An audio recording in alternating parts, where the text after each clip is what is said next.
Let's try to not make this awkward. This will be the first video I record, and God, the sun just came out on my face. But it doesn't matter, like, let it rise and shine. Rise and shine!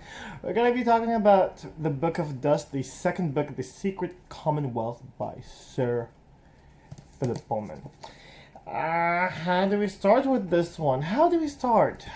Yeah, let's talk about how of a slight disappointment this book was. It was slightly disappointing, and I'm gonna put it somewhere here, like nice. I can see it in the background. Oh, maybe. Wait a second. Yep. Oh yeah, it's nice in the background. Anyway, the book starts off a little bit, not a little bit actually. It's 10 years after his Dark Material series, and 20 years after Belle Sauvage. The funny thing is, there's a funny thing in it. This book felt like a first book and a second book at the same time. It had both, in a sense, and it kind of like connected the world of Belle Sauvage and the world of his Dark Materials, but kind of failed in continuing the both of identities. It kind of like created a whole third identity that you started to wonder what was the point of Belle Sauvage in a sense. I don't know, that was kind of it. So in this book we see Lyra again, which she was very young in the first book in the series, and now we get to see her as an adult. We got to see her as a coming of age kind of state in his Dark Material, and in the first book, Belle Sauvage, she's a child, and then we reach to her adulthood.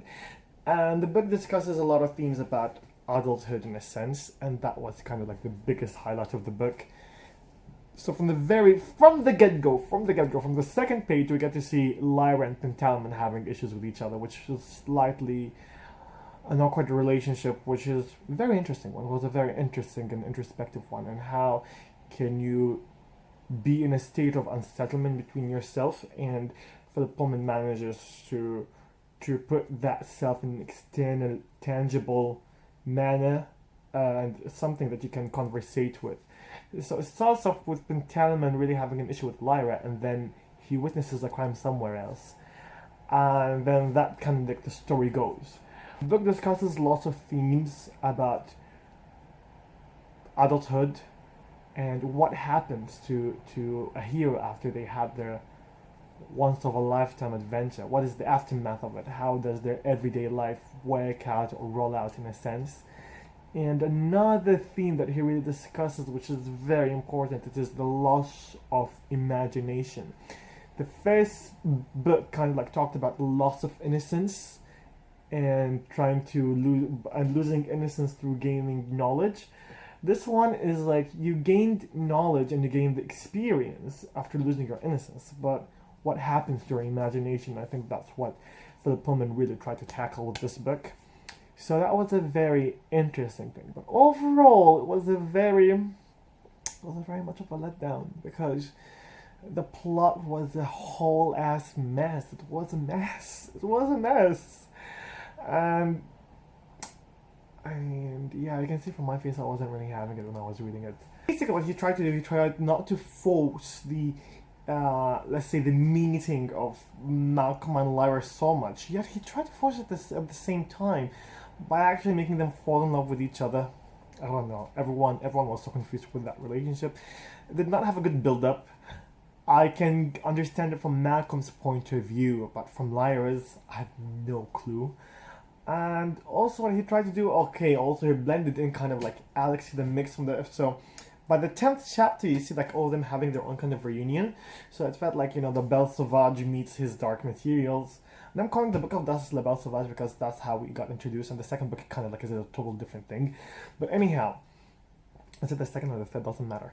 Anyways, so you see Alice, Malcolm, and Lyra just gathering together, having this very awkward meeting, and they notice there's something wrong with Lyra.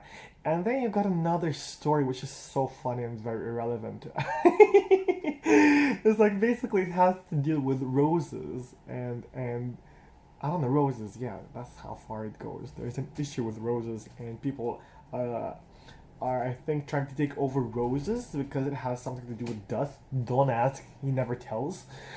But it's that's kind of like the premise of the story. Now we think that there might be like a huge nice reunion between the worlds of the Belle Sauvage and the world of his dark material, and we'll get to see like a fuller picture. But then you get a really unentangled image of what was happening by adding two villains. Okay, like hear me out. So the two villains are, I think this is the spoiler version. So the two villains are, who are they? What are they even?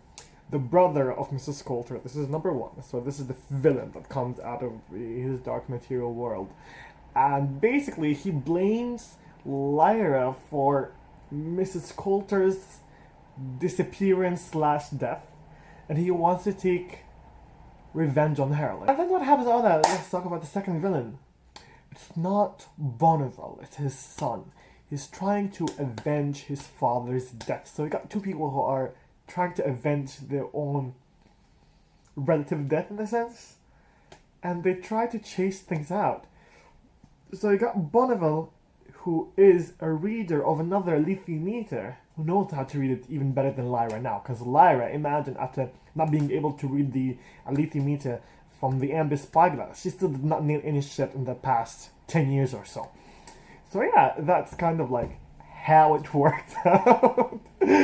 And yeah, Lyra is in a total mess. And that's it, that's kind of like the premise of the plot line. And okay, now back to why is it messy. You get Malcolm going somewhere, and you got Lyra going somewhere, and someone going somewhere.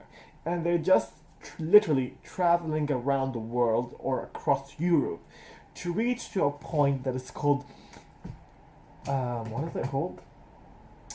The Blue Hotel, Al-Khan Al-Azraq, Medinat Al-Qamar. That's what they're trying to reach. Okay, and it's just about that kind of journey, and everyone's chasing the other one, which is like, again, a total mess.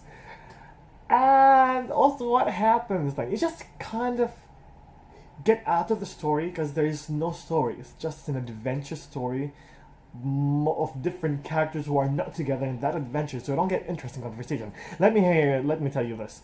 So the interesting conversation that we get is through their encounters with other people. So you literally get introduced to a new character in every 2 chapters, and then they just go, and you get introduced to another character in 2 pages, in 2 chapters, and then just goes another character. So it just feels like like people coming in and out, it's just not fun. It's just not fun.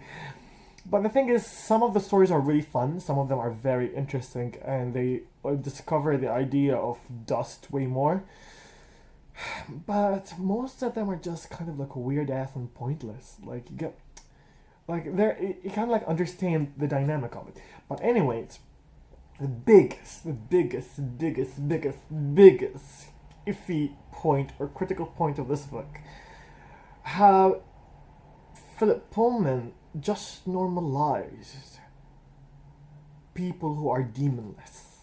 Apparently, many people were demonless. We just did not know, because I don't know why the fuck we did not know. Because the thing that made our world different from his Dark Material world or the Northern Lights world is that we did not have demons, but they had demons. But apparently, in that world, many people do not have demons. And I don't know why he did not kind of like mention it briefly. Because if you remember from Northern Lights, how Lyra was very shocked to see someone without a demon. It's like seeing someone who was headless. And everyone around her was very aware of that. It's not common to have people with no demons. But in this book, mashallah, everyone just does not have demons. It's fine. And like people struggle with it. And like, oh, there's some trade about it. People buy demons. It's kind of like soul trafficking. I don't know if that's the thing, or demon trafficking. So here, kind of like introduce these stuff. Okay, I would like that. Not that I would like it. I would enjoy seeing it, I would enjoy it if it was mentioned in the first series. But it was never mentioned in the first series, so it was just not it. It was just not it. So yeah, I don't know. There were just many plots that did not fit into place. Many things they tried to discuss that were irrelevant. And let me just spoil you the book. There's nothing actually nothing happens. They wanted to reach the point, and they reach it at the end, and you have like so much shit happening through that journey, and that's it. So that's kind of like the second book. So you get 3,700 pages of people running around to reach somewhere, and they just reach it.